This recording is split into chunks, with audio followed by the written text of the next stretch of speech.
So hello everyone, my name is Sarah and I will be your host for today.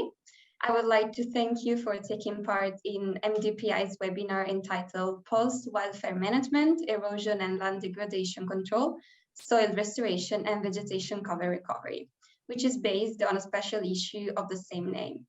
If you're interested in contributing to this topic, all the information is available on the webinar's webpage.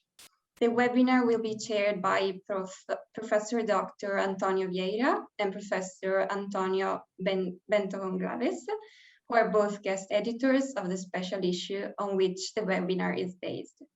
The speakers for the webinar are Professor Dr. Paulo Pereira, Dr. Daniel Neary, and Professor Dr. Xavier Úbeda. So we will have time for questions from the audience, moderated by today's chair.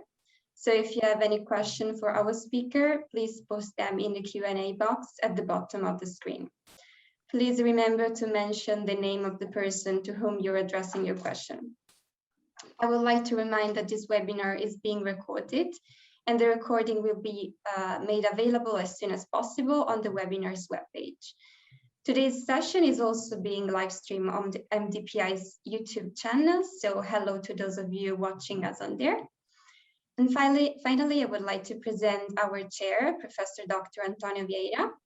He got a PhD in geography from the University of Coimbra, and he became assistant professor at the Department of Geography at the University of Minho.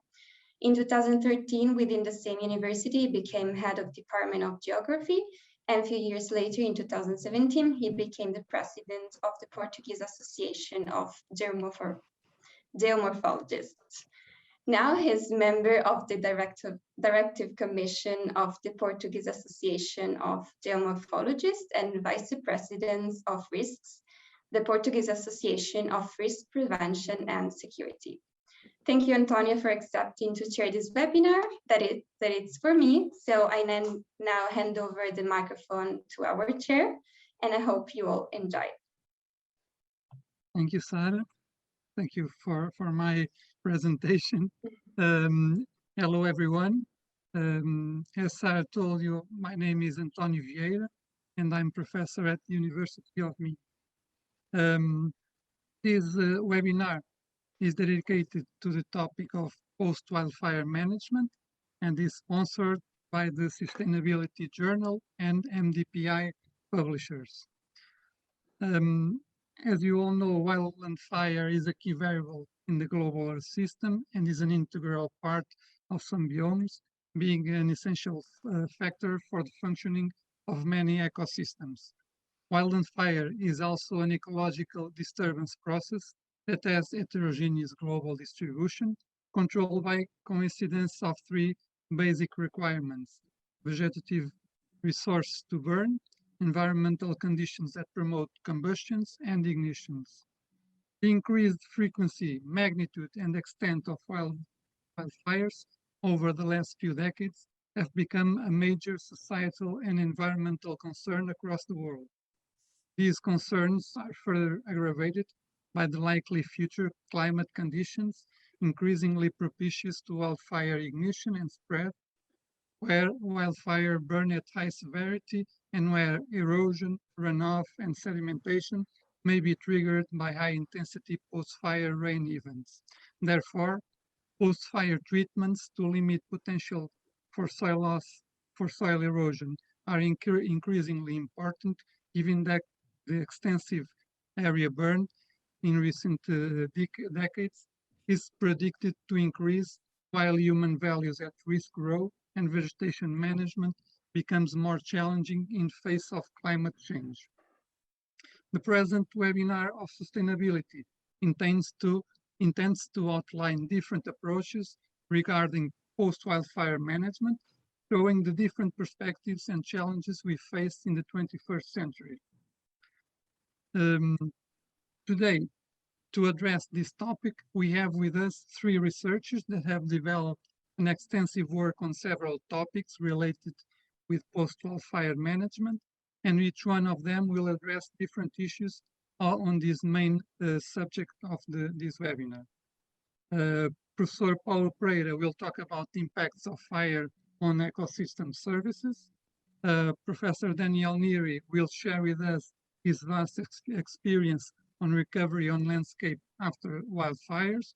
And Professor Xavier Úbeda is going to talk about the importance of land management and the use of different techniques in wildland areas affected by fire, namely the introduction of livestock and use of prescribed fires. I would like to remind you that this webinar promoted in close relation with the special issue we are editing in the journal Sustainability, entitled Post-Wildfire Management, Erosion and Land Degradation Control, Soil Restoration and Vegetation Cover Recovery. The deadline for article submission is the 31st of August 2021, and you are all invited to contribute for this special issue, which has already several articles submitted. After my brief introduction, the three speakers will make their presentation. I will present each one at the beginning of his presentation. And at the end, we will have a time for questions and answers. Please post your questions in the questions and answer box. Let me start by presenting our first speaker, Professor Paulo Pereira. He is full professor in environmental science at the Mykolas Romeros University, Lithuania. He's head of the Environmental Management Center. He's also coordinator of the International Network for Fire Effects on Soil Properties. And he is associate editor in several journals like Science of Total Environment, Geography, Sustainability, and Helion. His research on fire effects on ecosystems is extensive, and I invited him to talk about it with us right now. Paulo Pereira, please, you may start the presentation. Thank you very much, Antonio, for the very fine introduction to my research and to all the problematic of the fires that we have been studying for so long. So Antonio did a very good presentation about the problematic of fires in the world, and this will make my task easier because I had some few slides to present the problematic. So one of the most important things that, and I will continue with the idea of Antonio, is that fire is a natural component of the ecosystems. It's not possible for us to erase it just because we don't like it. So fires has also an important contribution, and they are somehow key to several ecosystems. And some ecosystems only exist or are among us because fire exists, because fire contributes to clear areas for grasslands, and they are also key Mediterranean ecosystems. So somehow we have to have in mind that fire was with us, are with us, and will be with us. So irrespective of our feelings about fire. So it's important that we can somehow learn how to live with them. So also that for our evolution as species, fires was a key aspect because they give us shelter, they give us, help us to hunt, they created new areas for agriculture. So we have a wide benefits from fires that we understand also. And we can transpose this to ecosystem services.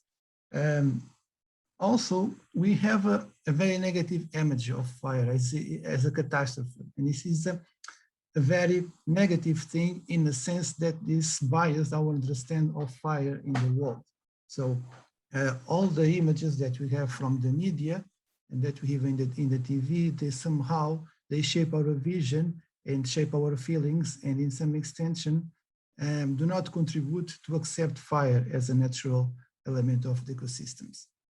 So we have been flooded by several images lately from the US and from Canada of the very high temperatures and very high severity fires that are really negative fires that have produced very big damage to the environment. But we have also to ask ourselves why this fire occur. You know, I feel that we have somehow fault of these fires occurring so big extension. So I think my colleagues will develop a bit this later, but there are several key aspects that I need to understand the fire dynamics, you know. So this is like a cocktail, basically. If we join it, perhaps the climate change, that is one of the factors that trigger the existence of very large fires, because create the meteorological conditions that are becoming more frequent and more severe for this occur. On the other hand, we have also phenomena that is at least very much here in Europe, and perhaps in the other parts of the world this might be as well. It is the fact of the land abandonment and vegetation encroachment and the lack of management of the forests that increase the amount of biomass, and extreme extinction produce fuel and dry fuel, especially, to be combusted and to increase the vulnerability of these areas to fire.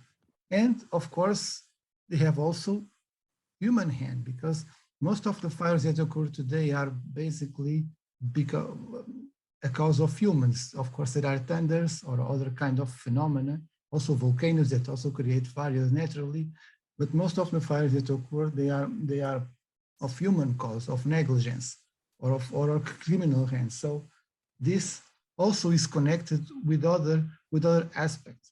It's not only the land abandonment that is a phenomena that increasing the biomass for combustion, but the urban sprawl.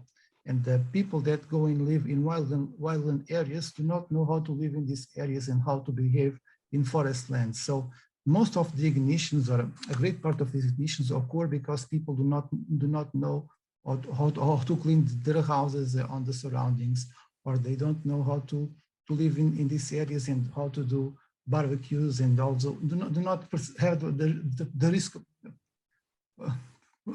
don't have the perception of the risk that they are in the forest. And this is also important to know regarding education. There are other problems that are associated with fire. For example, the fire suppression policies. These ones are very popular in the United States, that fire suppression increased exponentially the volume of biomass. So protecting the forest from the fire, this protection can creating actually a bomb. You know, so this is extreme protection, and extreme fire suppression activities may increase later the high fire severity.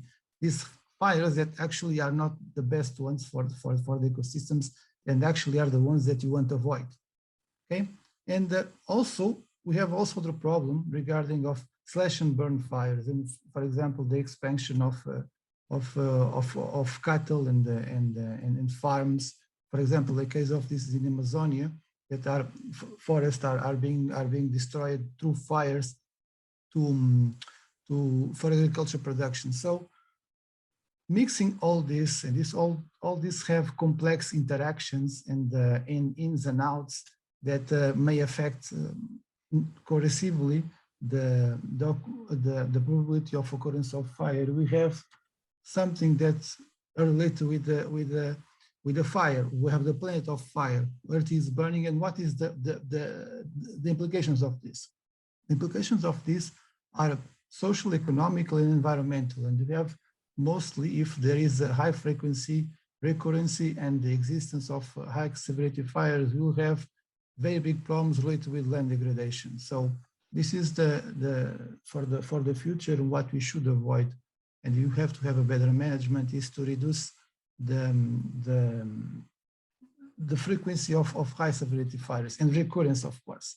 So going a bit to the concept of the ecosystem service, you know, so fire has several implications on ecosystem services. We know for some years that have relations with the soils, with the water, with the vegetation, with the social aspects, and somehow it's important to combine this in the way that you understand how fire can affect the ecosystem services. But before this, is key for us to understand what is the meaning of ecosystem services.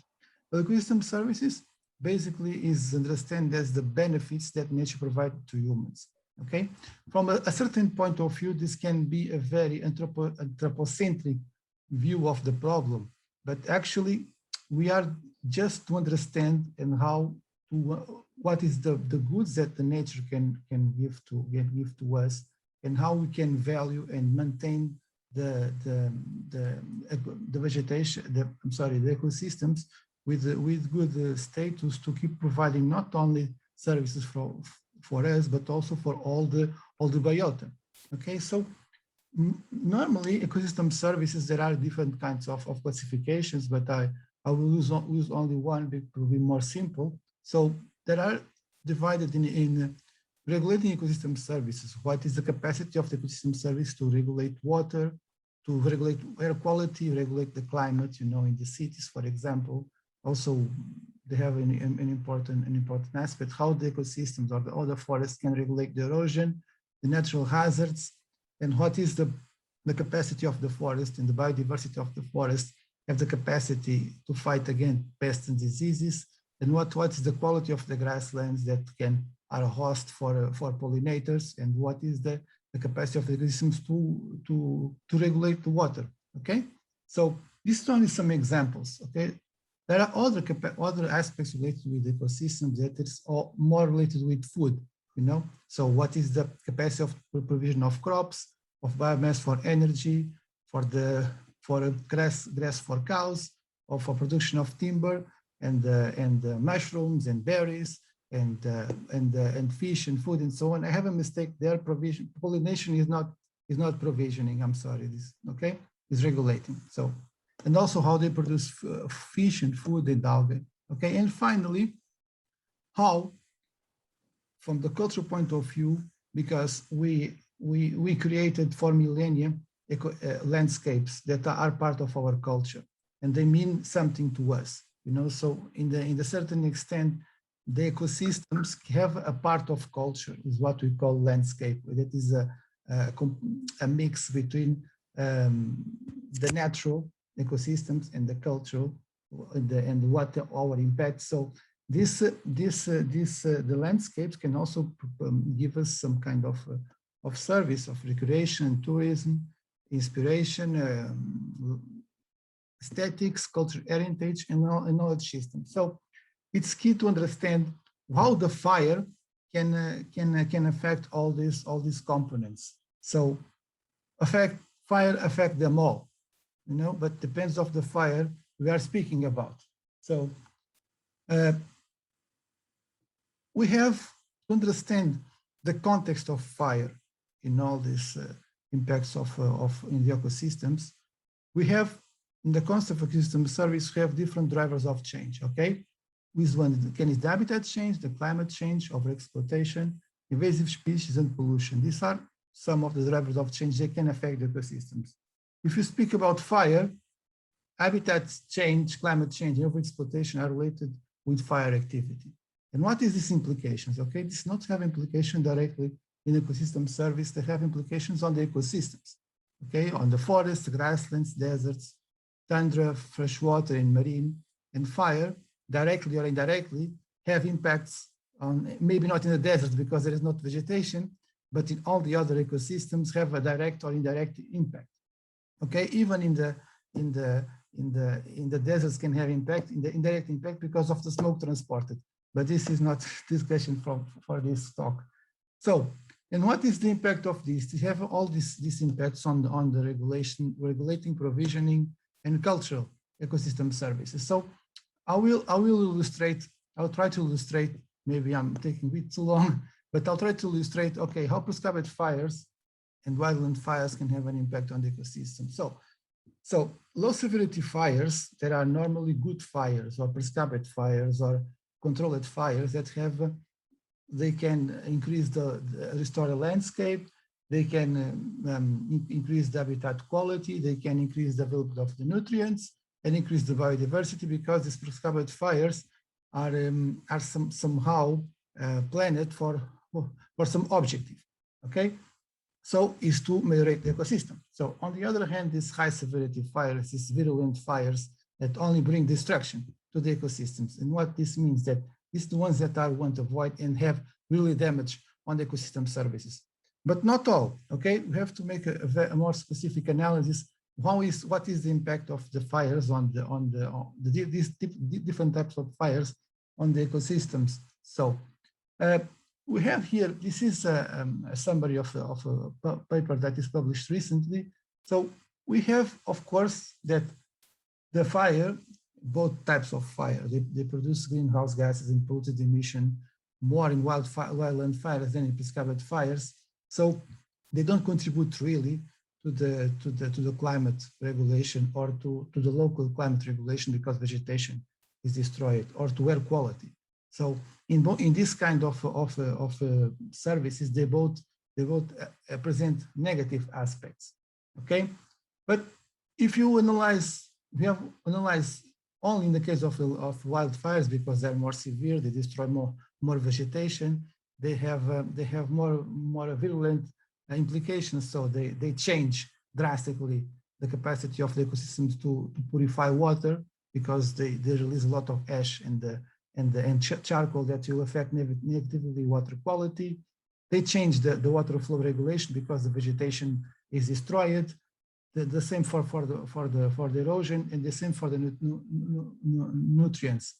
Also regarding the natural hazards, because fires are a cause of after the fires can cause the debris flows, mud flows, landslides, and flash floods that can affect areas downstream the area affected by fire.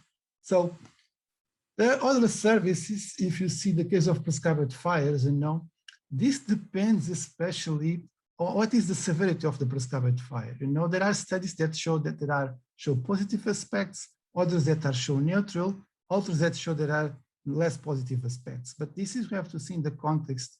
This study was carried out in the context of the short-term impacts.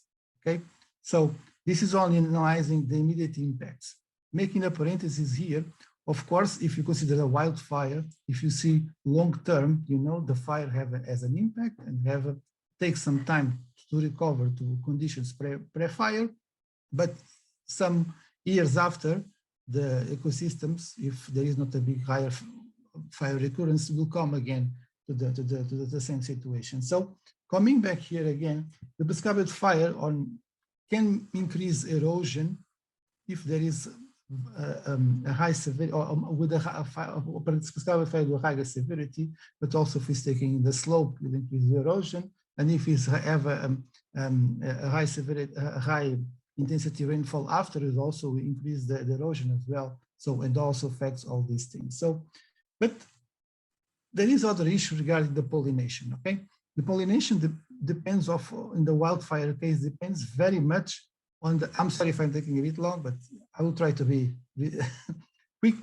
So the issue is that when the wildfire destroys all the vegetation, if the grasses recover fast, the pollinators are back, So it depends very much what is the response in the wildfire affected area. So if we go related with the prescribed fires in the natural hazards regulation, prescribed fires are applied to reduce the probability of wildland fires. So they reduce the impacts of these wildland fires, and they are increase the grasses because the vegetation resprout or germinate very fast. So this is very positive for the pollinators. And finally, a fire or a wildfire can restore a landscape. Even in a bad way, they can restore a landscape and can be a good measure, even unwanted, to restore the pests and diseases. Okay, so this was some photos from Croatia where you see this where you can expect that from here a high erosion will occur, a loss of soil because there was a very high severity wildfire, and you have some white ash. There is also some evidence of high severity fire. So this is one of the effects. So this is also in Portugal, where you see that this fire was very severe, and we have indication that the recuperation of this landscape will be quite difficult because of all vegetation was burned, and all the floor is full of white ash. So going a bit to the ecosystem service provisioning, fire has basically a bad impact on all the ecosystem, on the provision of ecosystem service, because can destroy crops, destroy all the biomass for energy, can kill livestock. destroy the value of the timber, destroy the food provisioning, and also have bad impact on water bodies, you know, because all the products that go in overland flow can affect negatively the water quality, the drinking water, but also the biocenosis or the biota that live in these areas. Here, and on the other hand, the case of prescribed fires, they are positive for crops, because in several cultures the fire is applied to increase the productivity of the soils, okay, and also the livestock, because especially in mountain areas fires are applied for maintaining the grasses, and also for wildfires and resources, because several studies I consulted show that after prescribed fires, the berries and the mushrooms are more spread. Okay, so and finally, the prescribed fires can have negative impacts on biomass for energy and for timber, because if there is a prescribed fire, there is a loss of biomass always, because the objective is to reduce the biomass. On the other hand, the timber lose the value after the prescribed fire, because they might be scorched somehow. Okay, so and finally, the question of the fish food and algae, the impact of the prescribed fire. I consulted very not conclusive studies. I mean, they were very opposite. There are situations where there is a high impact or there is a low impact. So there is somehow uncertain. This is some images. One is from South Africa, where there is a prescribed fire carried out for managing landscape, and in the left one was when a spring low severity fire. There was not a prescribed fire, but it was a very low severity fire where the grasses grew very fast, and we had and it's good for pastures, for example. Okay, so and finally, when you speak about the ecosystem services in the cultural point of view, fire is very damaging and have a very bad impact on the attraction for creation and landscape extension, because destroy all the landscape for a period of time, and can destroy cultural heritage as well. Because if you have, for example, I give you the example of the terraces in Spain, that fire and all the destruction of the vegetation is increasing the erosion on these areas because the terraces are being destroyed. But this is an example where when the cultural heritage can be destroyed after a fire. Okay. In relation to the prescribed fires, this can be a disturbance because of tourist activities and so on, because of the smoke that can produce during the implementation of these activities. But in the other hand, they can be very good to restore landscapes, you know. So this restoration of landscapes is restoration of cultural activities as well, you know, of millennial places that we learned to like because they are part of our identity. And finally, fires, wildfires, you want it or you like it or not, they are important for science and for us to advance our knowledge about the understanding of this phenomena on the ecosystems, you know. So basically, if there is no big fires, we could not have the opportunity to study and to understand how to prevent them. So the occurrence of fires somehow and the study of this phenomena is important for us to get some kind of knowledge and to prevent this phenomena to occur in the future, and to have more or better measures for manage the landscape. And this is how some examples how the tourists are being evacuated for fire affected areas. This mainly come from the news, and this is how we as a scientists we go to the field and study this phenomena, because we love science. I believe that all of us here love science, so we want to learn what is the impact of this phenomena and how this we can learn from it, live with it, and don't fight for the destruction of it or to erase this. So I have few main messages. My time is gone. So we have to live with fires, and we cannot be erased just have to live it. Let's do research, let's study them, and let's learn how to live with fires and mitigate their impacts. And the prescribed fires are a very good tool to increase ecosystem services in most of the ecosystem service. So they are a very good tool to manage the landscape. And wildfires are more detrimental. However, the effects are temporal because there is this window of disturbance, what we call, where there is these impacts are high. So, but eventually depending on the fire severity, recurrency, topography, and meteorological conditions, the ecosystem will recover. Okay, so we sometimes it's important restoration measures, but they will recover eventually. So what is key here is prevent the occurrence of high severity fires, and this is key to avoid ecosystem service degradation. And I think I'm done. Thank you very much for the attention. Thanks very much for the invitation, Tony. It will be a pleasure to give this talk. Thank you, Paulo. An excellent presentation. I would present our next speaker, which is Daniel Neary. He's a senior research soil scientist at the United States Department of Agriculture Forest Service at the Rocky Mountain Research Station. His main research interests are the impacts of prescribed fires and wildfires on watershed and soils. He is also active in promoting the sustainable and environmentally sound use of forest bioenergy as a means of dealing with excessive fuel loadings in forests. And today, he will address the topic of post-wildfire erosion and land degradation issues in landscape recovery. So I'd like to thank Daniel because the time he is speaking, it's very soon at the United States, but thank you for your availability. And please, you may start your presentation. Thank you. Good morning or good afternoon, all. And Antonio, thank you for the invitation to speak at this webinar. This is obviously a very important topic worldwide. U.S. is about to go through another bad fire season.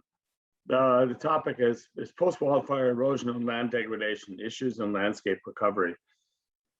Some of the things that need to be considered that wildfire particularly does to landscapes. Soils are extremely important part of the ecosystem because of they provide the basis for plant growth and support wildlife, nutrients. And if you lose the productive soils that we have, then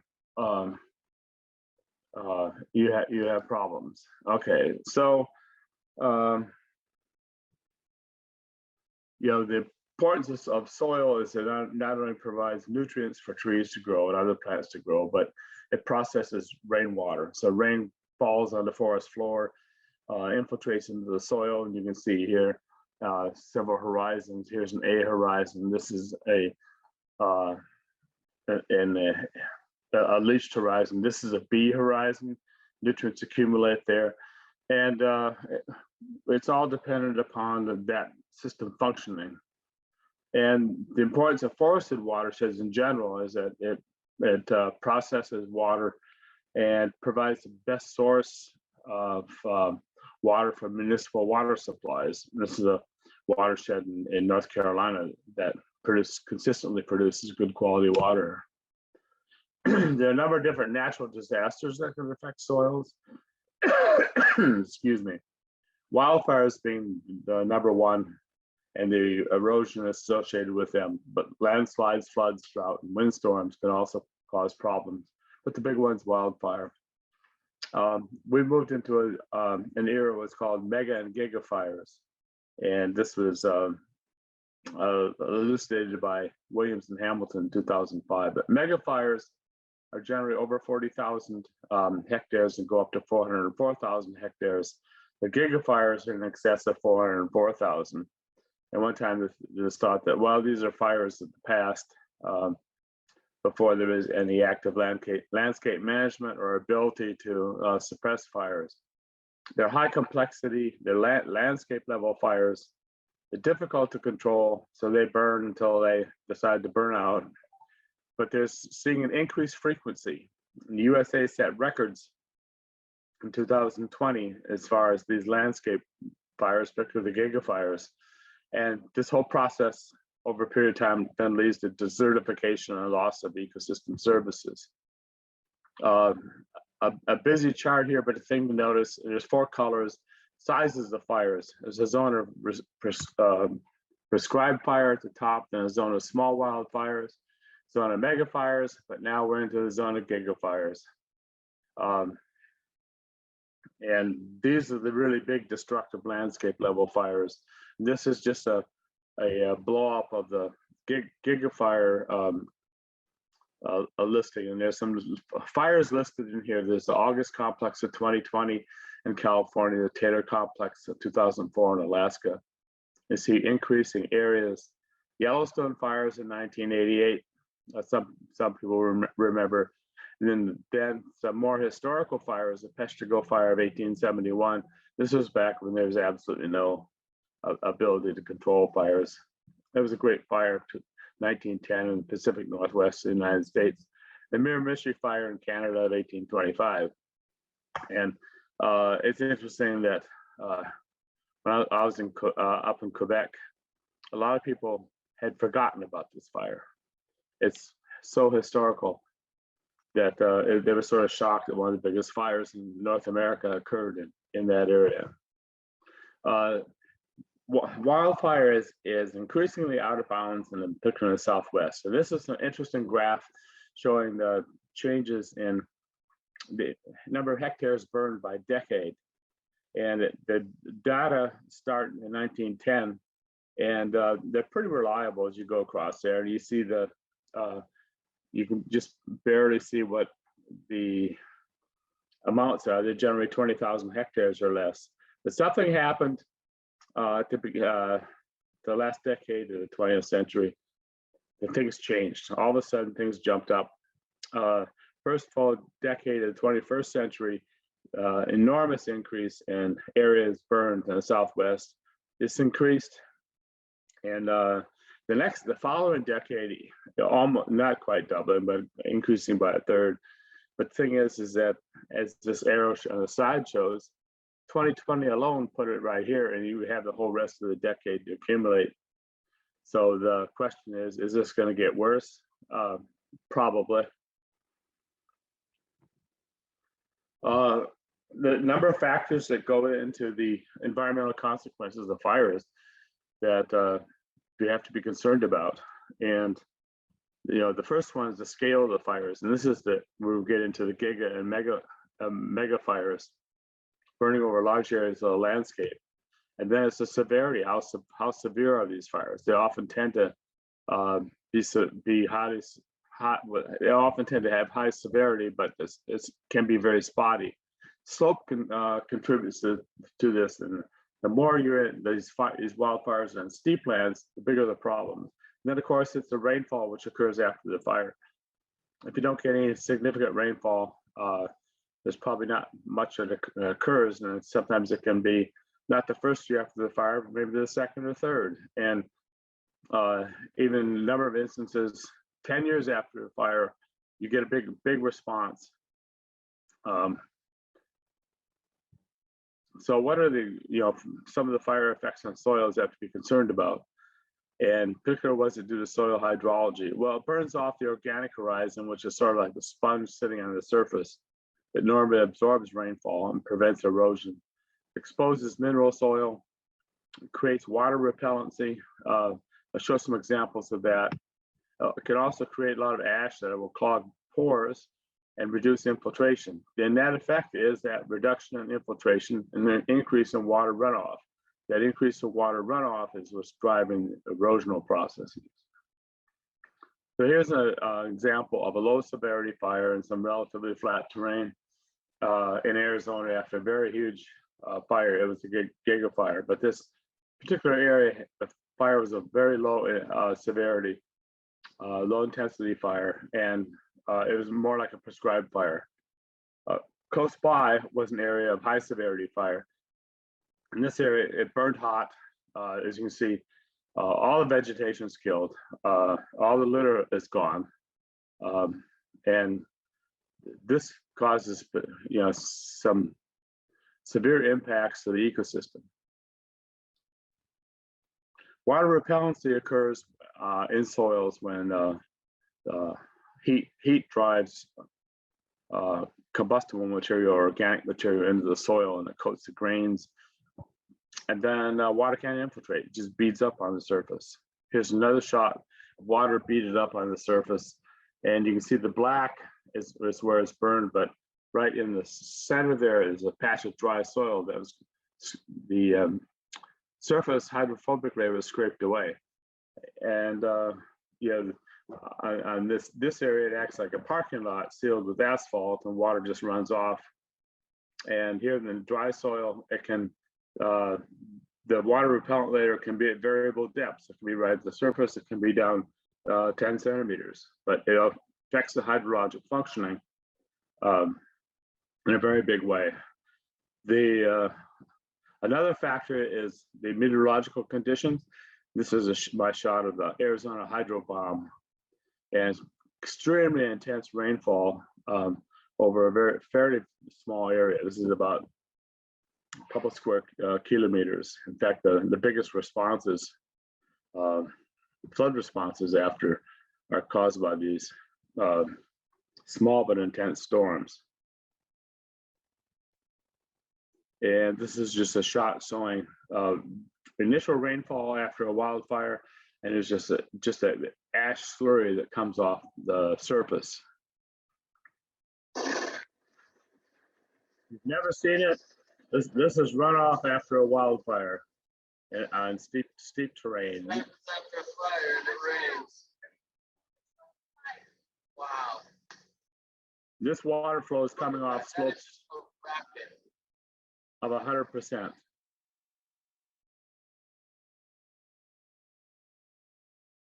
It's moving boulders the size of bowling balls, but in some cases they've been the size of Volkswagens.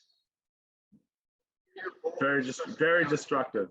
But this is ash A horizon material, B horizon material coming off, and it actually is right next to an area that it was along a roadway. Okay, let's go on. And that flow then came down onto a flat area down below, and so there's a extensive amount of fine material deposited. This is silt, clays, ash, etc.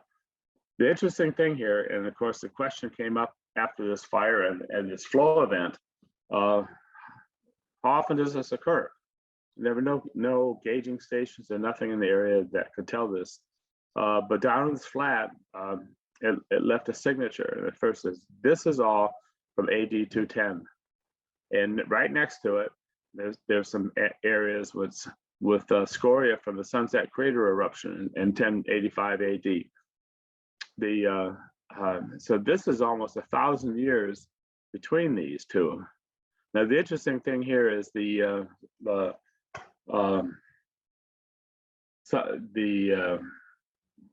Sunset Crater scoria is deposited in 1085, and it's covering the surface. The flow from the Schultz fire didn't occur, but the thing is that you figure, well, there must have been an enormous amount of rain, but the rainfall that caused this AD 210 flow was only a 25-year storm, not very much out of whack. But the whole landscape responded. And so you got this tremendous erosional event. So you don't necessarily need to have a huge rainfall event if the soils are not in the condition to take the rainfall.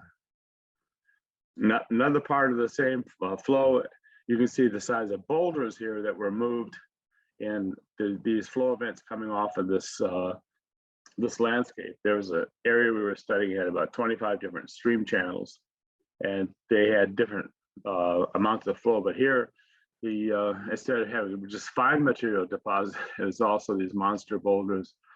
And the boulders tried to park a car here, which was quite interesting. On the slopes above the mountain, you had a whole system of rills developing, and in this area here, of course, the litter A is burned off. The A horizon eroded off, and that flow event you saw in the previous slide. And this whole system of rills started developing. These are like micro incisions into the landscape. And the problem with this rills is they concentrate flow, and there's nothing to prevent the erosion caused by the increased flow. It just channels water into bigger channels faster. And pretty soon you have gullies like this developing. And the effect on the whole landscape is considerable. So the rills develop the gullies very easily. It also depends somewhat on the geology of the system. You know, if you've got easily eroded soils, these gullies will develop a lot faster. Okay, with soil erosion, what do you do after the fire? Can you restore it, rehabilitate it, or respond? You can't really restore it. And here's a shot from, I think it's up from Idaho, where you can see that there's flow down this channel. Actually, the previous channel depth was probably up in this area here. You don't have the soil material or the money or the time to replace it, and you can rehabilitate part of it to a certain extent. You can respond to things like making changes in the road systems or whatever. But restore it, no, it's out of the question. You've lost it. So you figure the flow is this high at that point, and it took off the channel. It eroded below that point. So these sort of flows have a really big impact on the whole hydrologic system. Here's another one of even greater ones. You can see on the left is the rattlesnake fire in Arizona, and you can see the circles. That's a person there, and there's another person down there, and they're measuring the size of this gully. And this occurred in one event, and it was water was coming through some rhyolitic soils, which are very prone to erosion, and cut it down. Here's another shot in Idaho. This guy standing here, and these arrows show multiples of his height. The water level was way up here at the top, and you see it's scoured quite high and incised quite deeply. And actually, the normal flow is you can see in a little pattern on the bottom. So this was obviously two big, huge responses to rainfall events after wildfires. I'll talk a little bit about desertification. This is a very interesting topic because it goes hand in hand with fires. A few slides about this. Desertification is not what you see on the left, it's your classical deserts. What you see on the right, where the whole soil system has been deteriorated. There's no A horizon left. There's no superficial B. There's a deeper B, a clay horizon, and it becomes totally unproductive for both vegetation and wildlife and human use. So desertification is the land degradation process, and it's the deterioration of plant and soil resources. And so you lose the function or the ability of the site to provide ecosystem services. It occurs on a continuum. It's due mainly to man's activities. It's measured by reduced productivity of plants and impaired ecosystem services, also undesirable alterations in biomass, and reduced diversity of plants. And you can sort of visualize this process with this graph here, is that there's a natural dynamic in ecosystems. And disturbances occur, and a system that is resilient with rapid recovery disturbs from this baseline here, and then it recovers back to the normal system of oscillations of changes in the system, or it can be a slow recovery, which means it follows this pathway. It occurs over a longer period of time. However, if it's excessive, you can get the disturbance at this point, and what happens is that the whole system drops to a lower state level, and that's indicated by this red line here, and it goes back to its normal variation over time. It's a stable system, but it's disturbed. It's not what the original ecosystem was at. And the thing is, once you knock a system down like this to a disturbed but stable system, it may take centuries to recover back to what it was before, if ever. So what are the solutions to all this? Mega droughts, we can't do anything about those. We just have to suck it up and take the hit. Large wildfires, you can suppress them, but although very slowly, because really big fires do what they want to do and they go where they want to do. Post-fire actions, you do what we can do. There's some techniques, and that's a whole other aspect of this I didn't really get into. What can you do after fires to try to mitigate some of the damage? These epic erosion events, there's nothing you can do. We're just totally at the mercy of Mother Nature and what she does. Fuel buildups, there's something that can be done. Active forest management and restoration activities can reduce these fuel buildups, which will feed back and maybe produce a smaller fires and less severe fires on the landscape.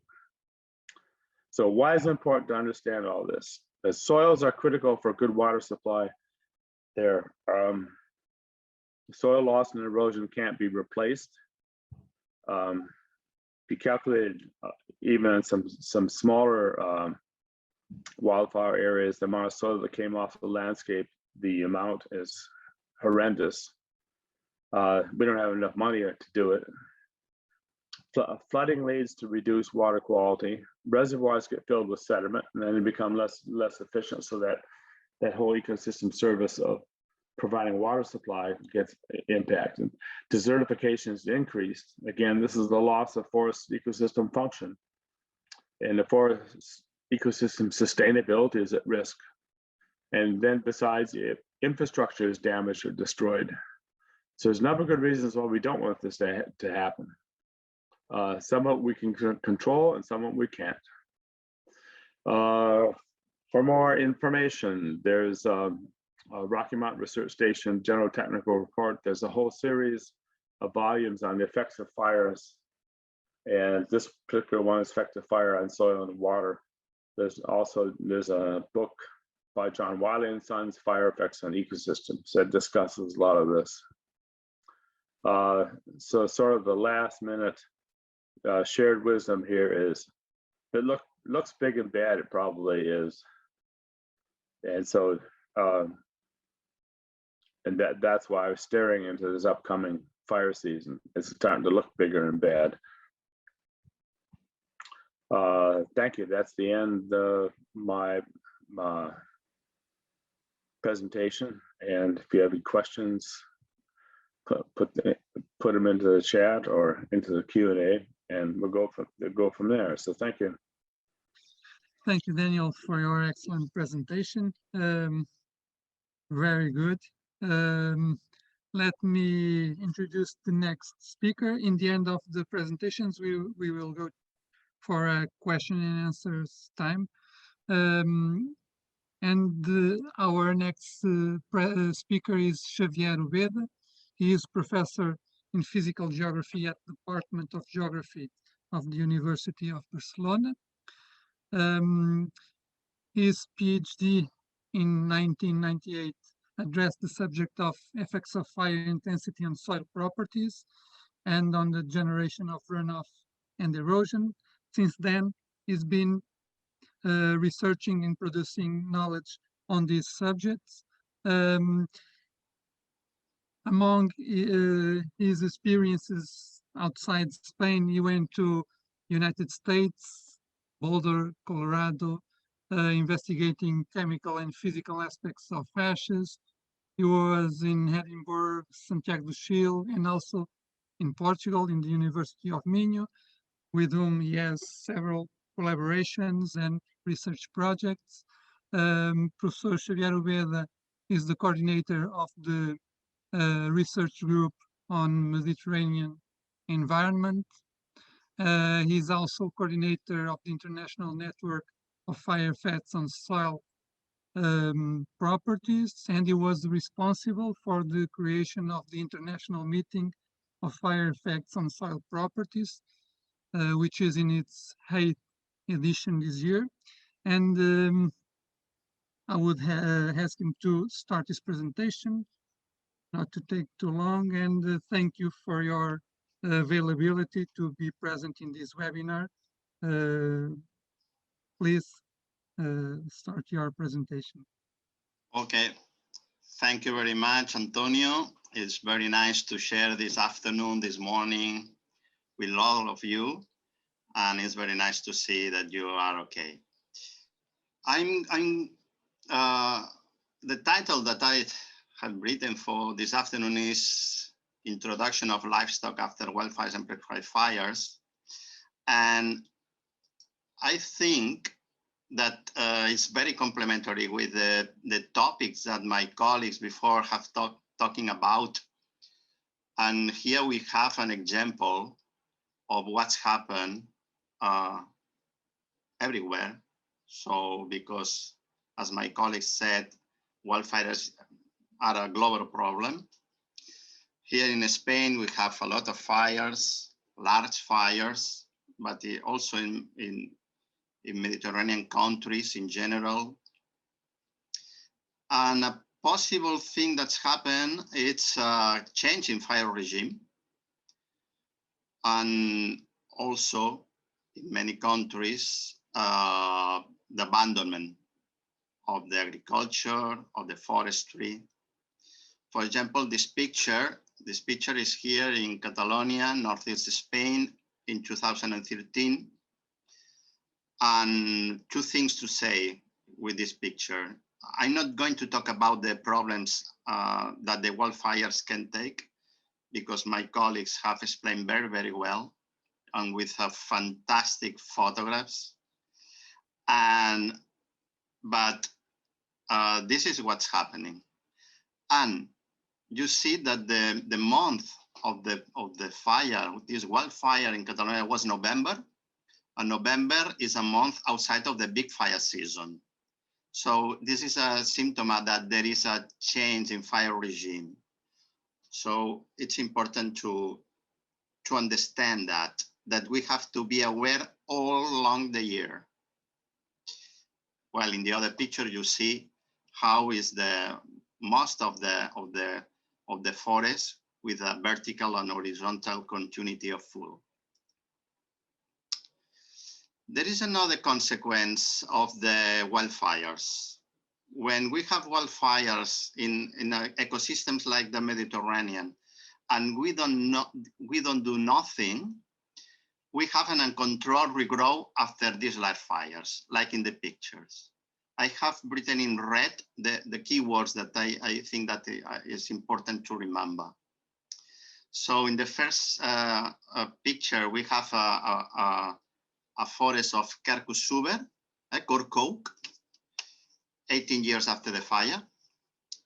And in the other picture, we have a forest of Pinus alepensis. You see the cows. And a wildfire in these places will be even worse than the fires that cause this kind of vegetation now. So after 20, 30, 40 years, in the Mediterranean at least, we have this situation of a higher risk of wildfire. Also, like my colleague said, what can we do? So we believe in forest management. We believe in forest management previous to the fire in order to avoid high intensity wildfires. Like Paulo says, we will have fires, but we need to understand that we have to avoid large fires, mega fires. gigafires. And forest management is a good strategy. In these pictures also, here in Catalonia, very near of Barcelona, it's a quercus suber, a cork oak forest, and also a plantation of pines that is managed. And in the third picture, it's another important thing to do patches in the landscape. In this picture, you see that there is agricultural fields to divide these masses of forest. Even you see, I think that you can guess that this forest also is managed. And now these patches sometimes are artificial. Any product of agriculture is, there is any cultivation of these patches, these fields.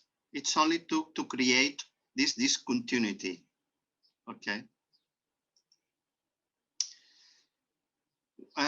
Two things that we are doing here in Catalonia, in Spain, and we are doing the firefighters, the government is doing prescribed fires since 2000. There are a lot of objectives to do prescribed fires, but one of them is to eliminate fuel and avoid high intensity fires, like in the picture. This is a abandoned pinus plantation that with a lot of shrubland. So the firefighters, they are controlling this fuel in order to avoid these high intensity fires. Now here, at least, and every time in more places in Spain, they are doing this technique, but at the beginning was very controversial. At the beginning of the 21st century was very controversial, but now it's quite accepted because also people has realizing that it's not so worse for the vegetation, for soil, for fauna.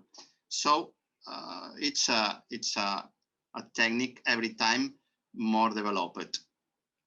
And the other strategy is the introduction of cattle, cows, goats, sheep. And maybe some one of you don't believe, but these animals in our countries have almost disappeared because there were no more farms and farmers and shepherds.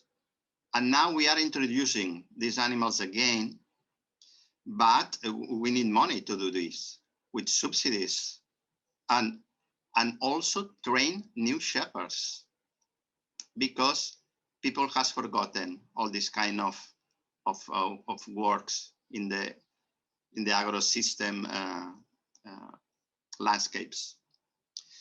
And another important thing, and this is in every country is different, but here in Catalonia, we have a lot of private properties and very small properties. The only solution to start strategies is to do associationism. Owners must be associated in order to cooperate and to fight in the same way. This is very important. So we are working in different areas where cattle have been introduced.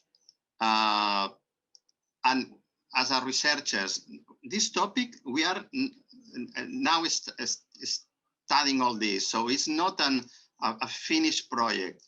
No, we think that we are in the real beginning to understand this.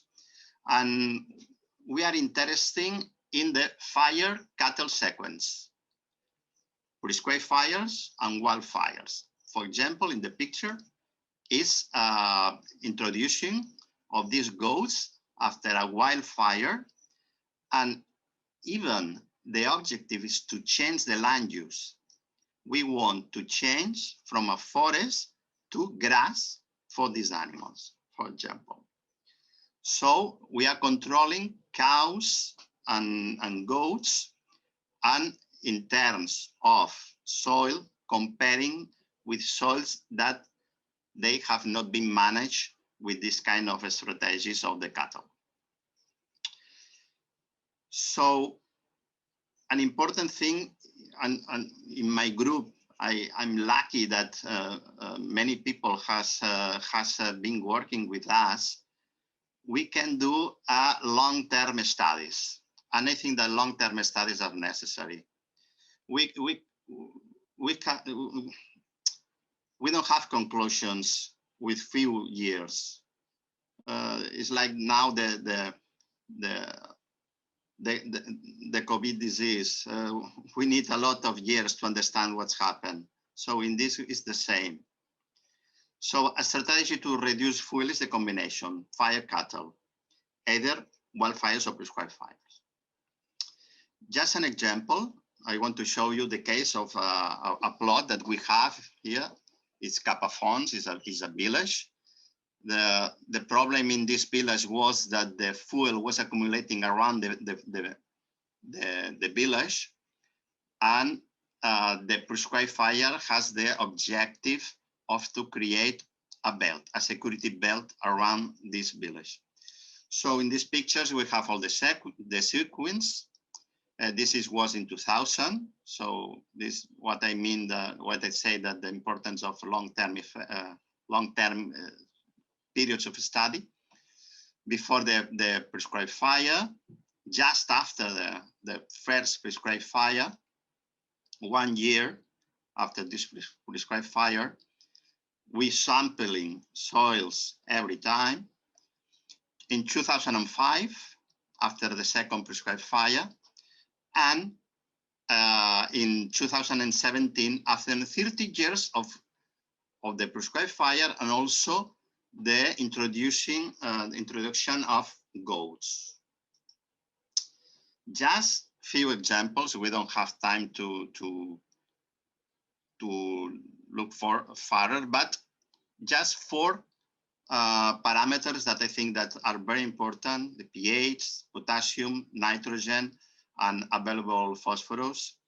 So we know that there are differences, but the objective is not to have the same soil as before the prescribed fire. That's impossible. So it's not what we want.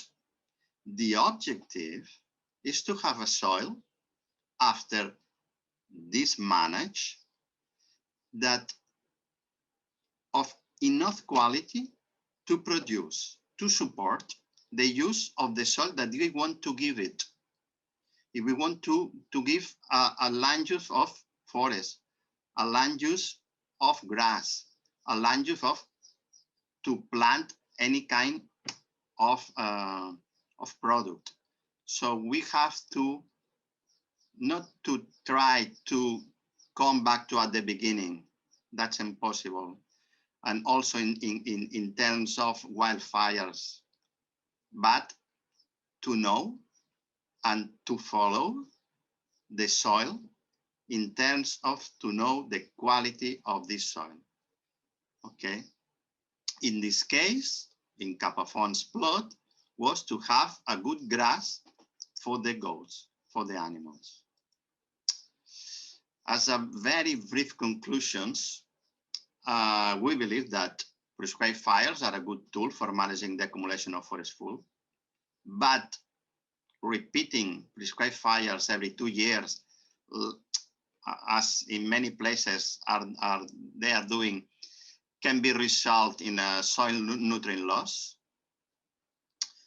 The soil parameters analyzed represent a normal variation if we consider the exposure to prescribed fires and goat browsing. And although the changes in the soil chemical properties are significant, this doesn't mean that prescribed fires and livestock farming should be shown. Indeed, on the basis of the data reported, the state of the soil after 17 years, after the first prescribed fire, can be considered optimal for the land use that we want to have. a recommendation that could be made to the GRAF firefighters, the firefighters that do these prescribed fires, when they are doing these prescribed fires, is to ensure that the fires do not acquire any great intensity. And it has been shown that high intensity prescribed fires in many plots that we have reduce soil phosphorus content, for example. Next step, and very important, is to see together the GRAF firefighters, the local council, the livestock farmer, we as researchers, and consider the best timing to do the next prescribed fire in this plot in Capafonts or in any plot that we want to control. So thank you very much. Thank you for your presentation, excellent presentation, Xavier Úbeda. Now it's time to leave, to give time to people who wants to present some questions. The first question we have here, Ahmed El Garib, is asking, do you consider ecosystem management to change the structure of these habitats?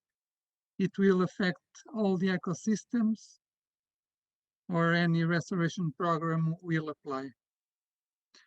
I don't know if any of our speakers wants to answer this question.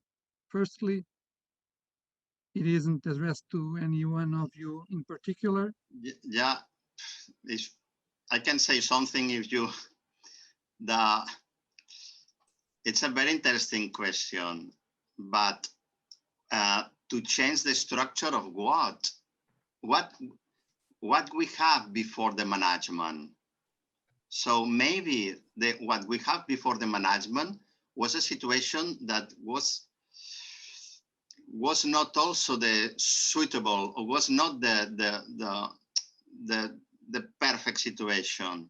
So sometimes we think that we have before was the best thing, but we have to ask ourselves what we want to have, and what the use that we want to have. So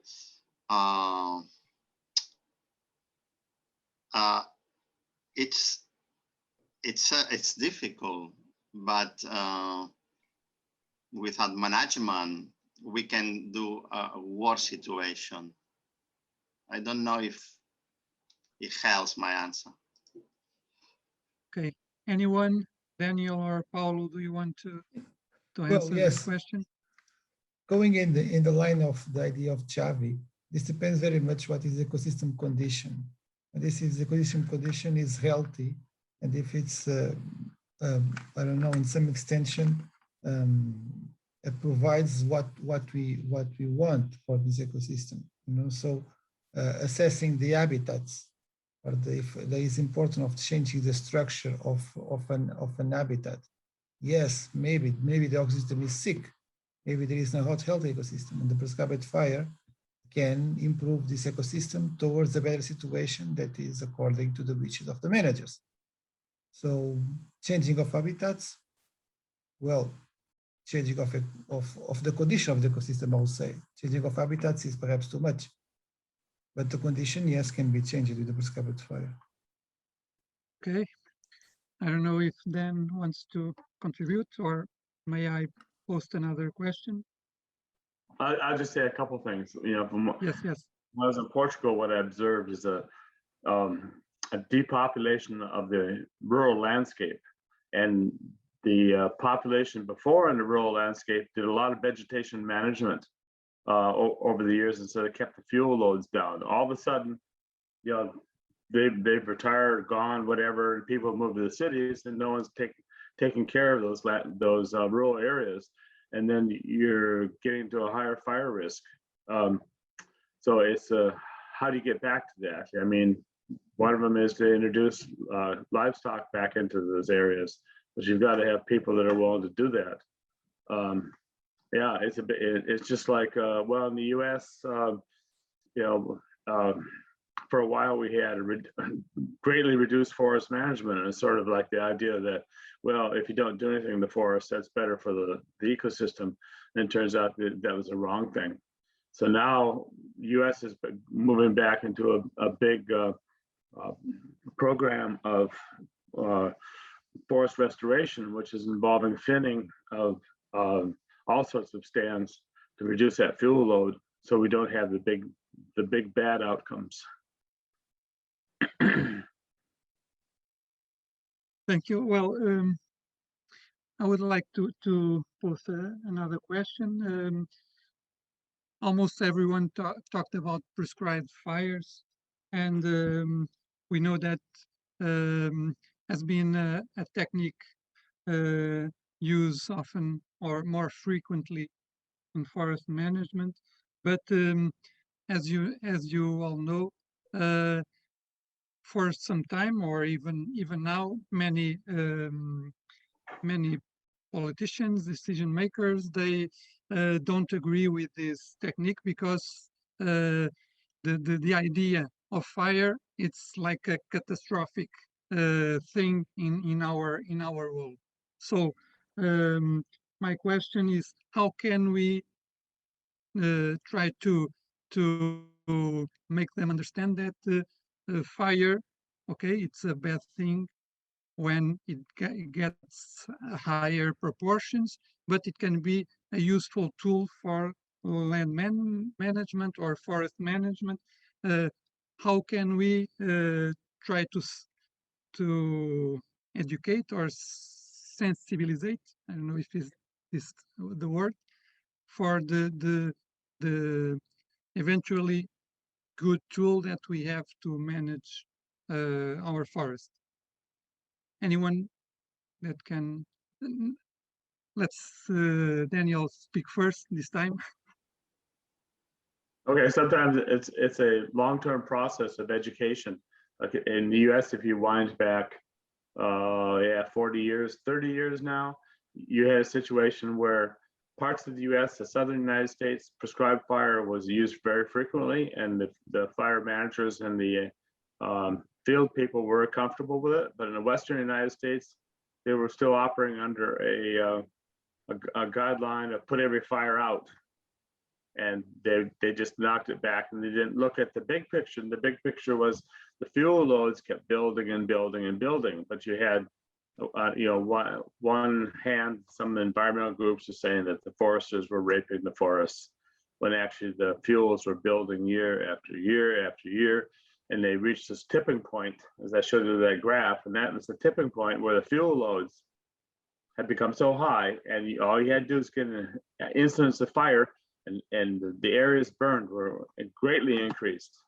And so it's a bit of an education of the land managers and the fire managers that they can live with prescribed fire. Yeah, totally agree with Daniel. And my experience here after 20 years is that we have to do things like that we are doing now,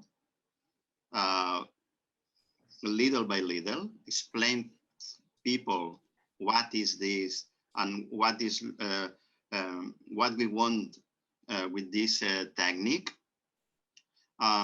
Here, there has been a lot of conference, a lot of seminars explaining owners, public in general.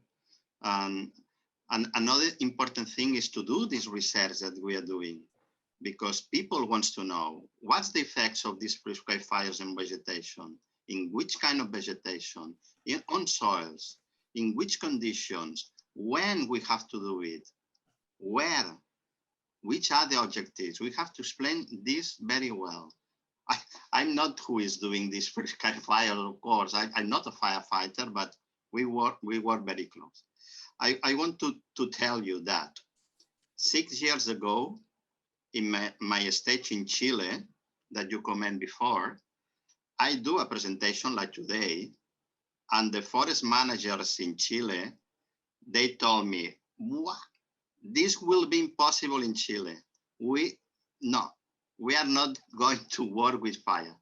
I have to tell you that there is an agreement with the firefighters in Catalonia and with the CONAF in Chile, and they are going to do prescribed fires very soon in Chile.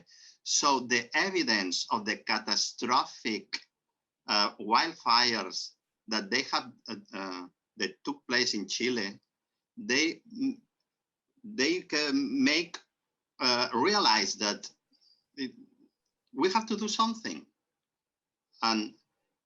But it's education and to explain in all the forums, on the possible forums, to explain this.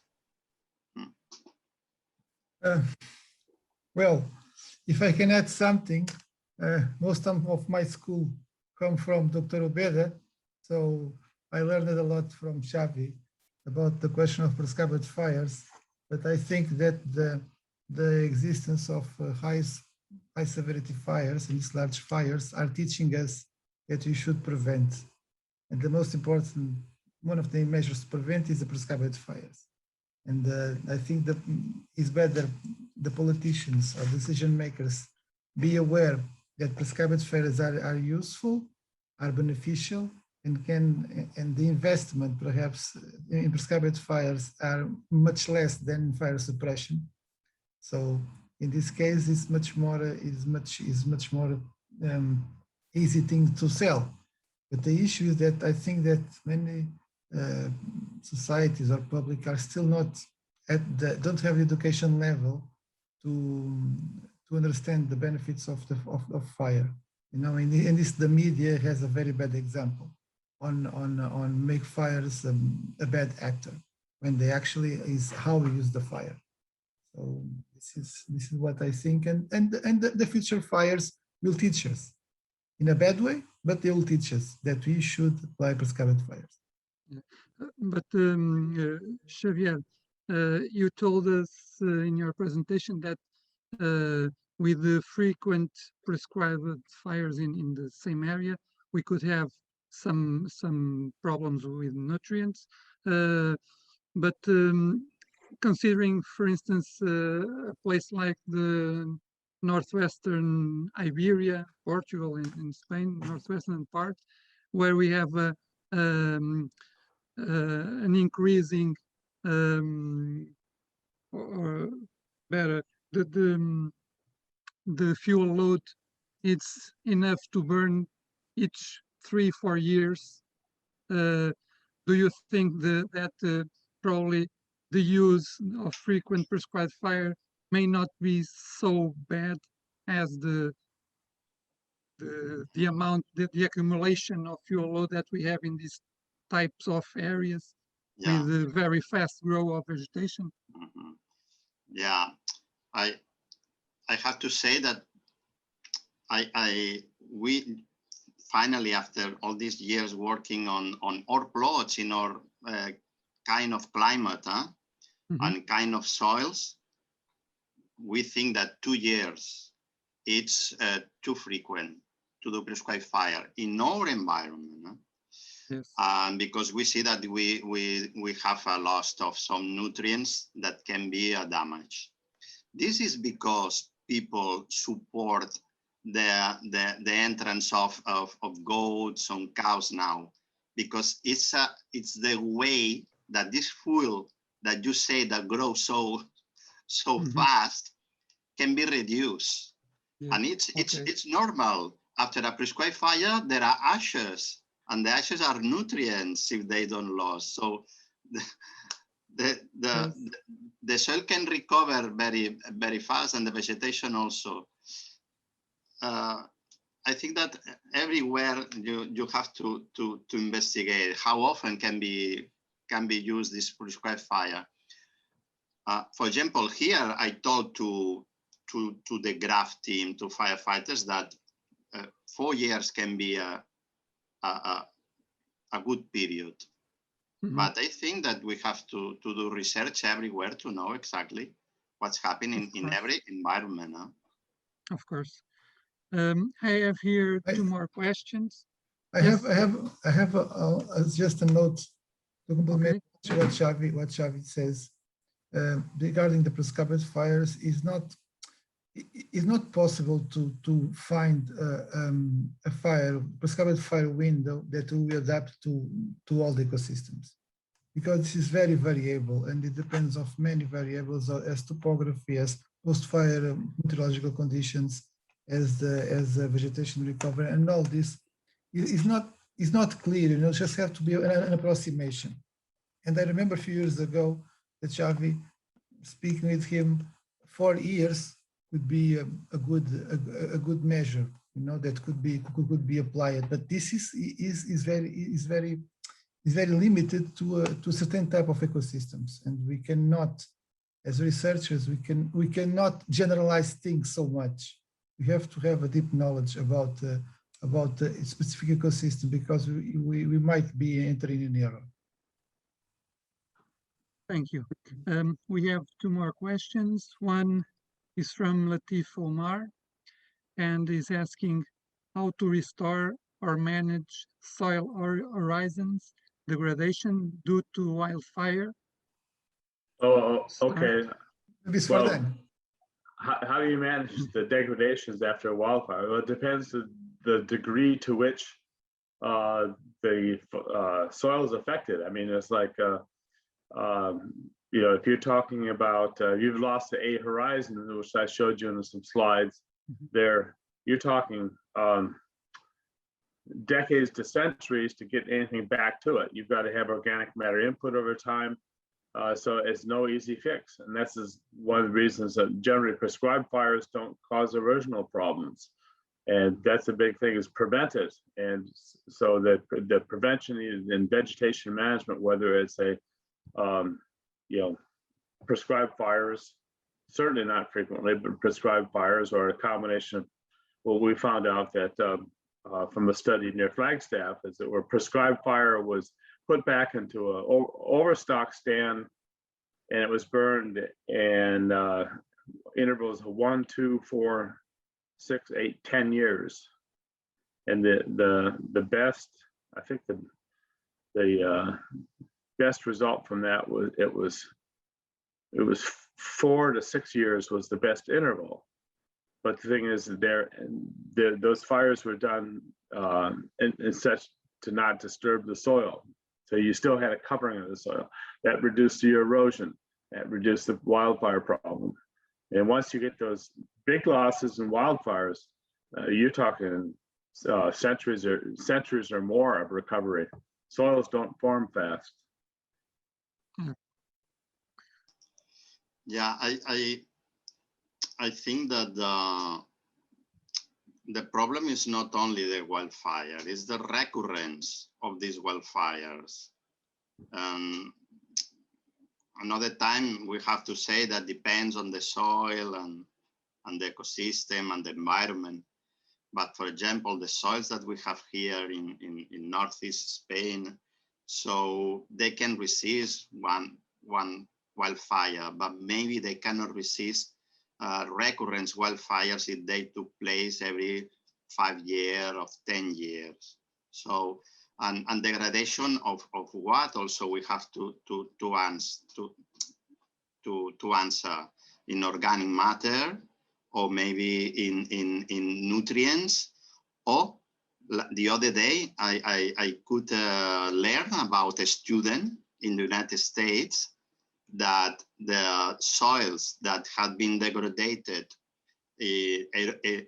with high intensity of erosion, they are doing an addition of nanoclay particles, because the clay is where the nutrients and water can be kept.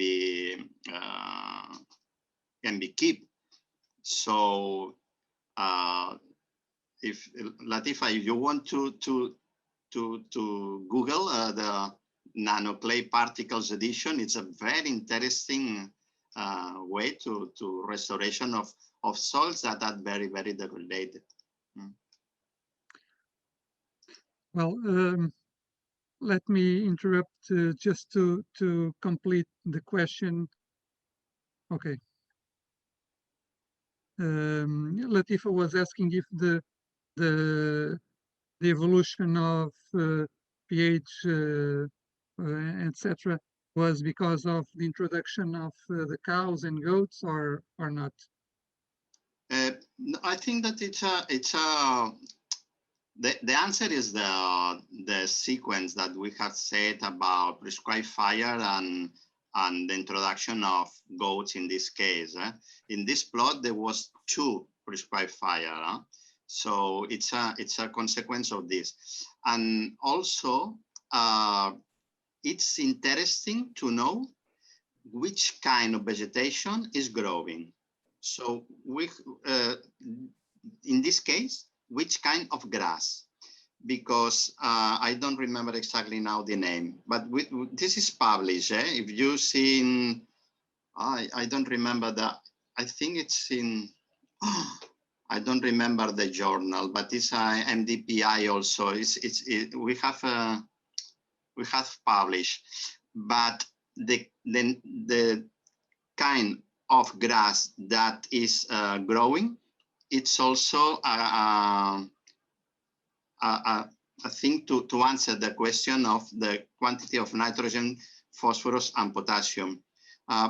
Potassium is one of the elements that is more consumed where the vegetation is growing. So I think it's more a question of the prescribed fire than the introduction of livestock.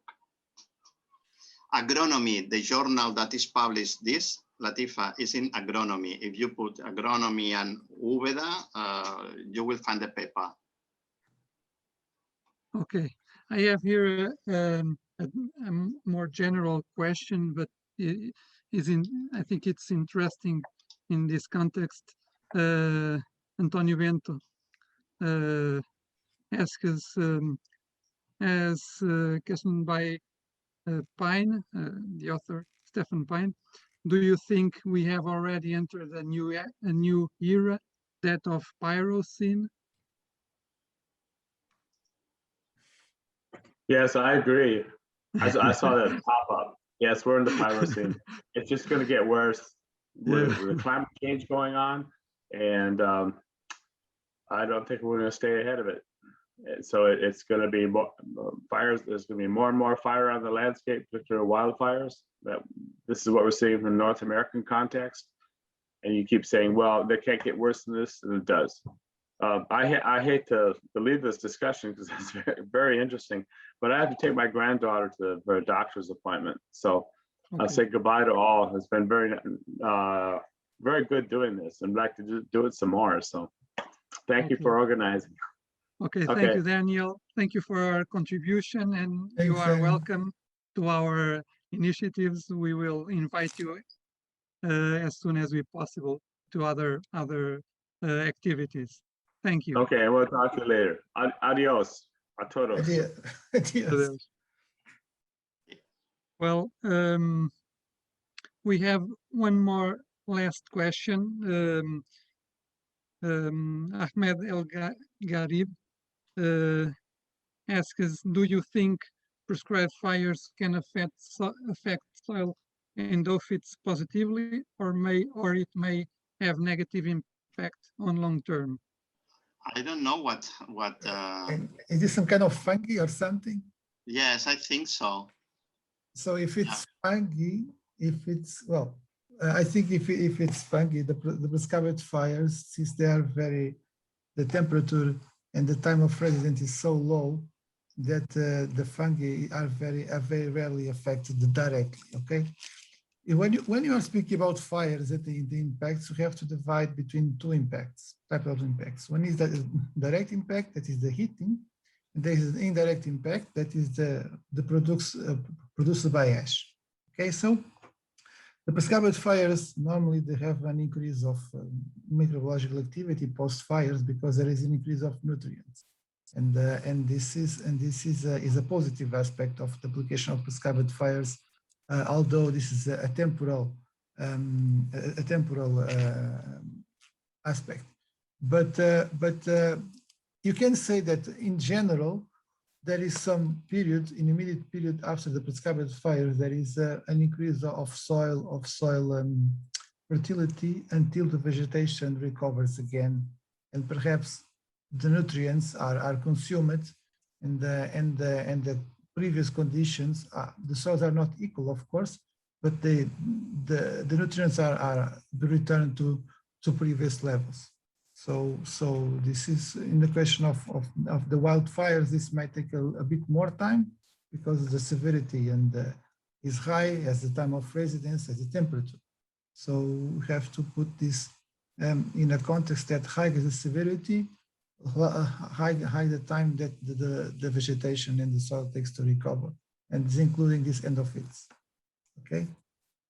But you make another question regarding the negative impact at long term. There is one thing that have a very big impact on soils. That is what Xavier told before. It is the fire recurrence. Okay, short intervals of fire do not allow the ecosystems to recover naturally. So this is as a start a process of degradation. And this happens both in prescribed fires or in wildfires. Okay. So is equal to both. Thank you. I don't have any more questions. So I don't know if Xavier, Paulo want to say anything at the end. If not, I'll leave the yes, word to the boss. please. No, thank you. Just thank you, and very nice to share this time with you. And thank you to the questions and all the people that has been connected. And I hope that they enjoy or learn a little bit about this. So thank you for the initiative. I'm very, very nice to see you, Antonio, Paulo, and the cat of Paulo now. And the two cats. and thank you very much, Sarah. Yep. Thank you. Paulo, anything? Well, I made my words, Xavier words. I'm very happy to be Okay. to this initiative and to see some good friends here, although it's virtually. I hope you have the opportunity to see soon live. So I'm very happy to share some ideas, some of our research that I made with Xavier for several years. So thank you very much for the invitation. Okay, I would like to thank the three of you, Daniel that went out earlier, Xavier, Paulo Pereira. Thank you for your presentation. It was excellent to see you again and to collaborate and made this possible. The three presentations were excellent. All three showed us the real impact of wildfires and the measures we can implement to manage both fire in forests in order to prevent catastrophic events and also to better restore and recover from them. I would like to remind all that were here in this webinar that there is a special issue of Journal Sustainability about this issue: post-wildfire management, erosion and land degradation control, soil restoration and vegetation cover recovery. It's open for submissions till 31st of August 2021. You are all invited to contribute to this special issue.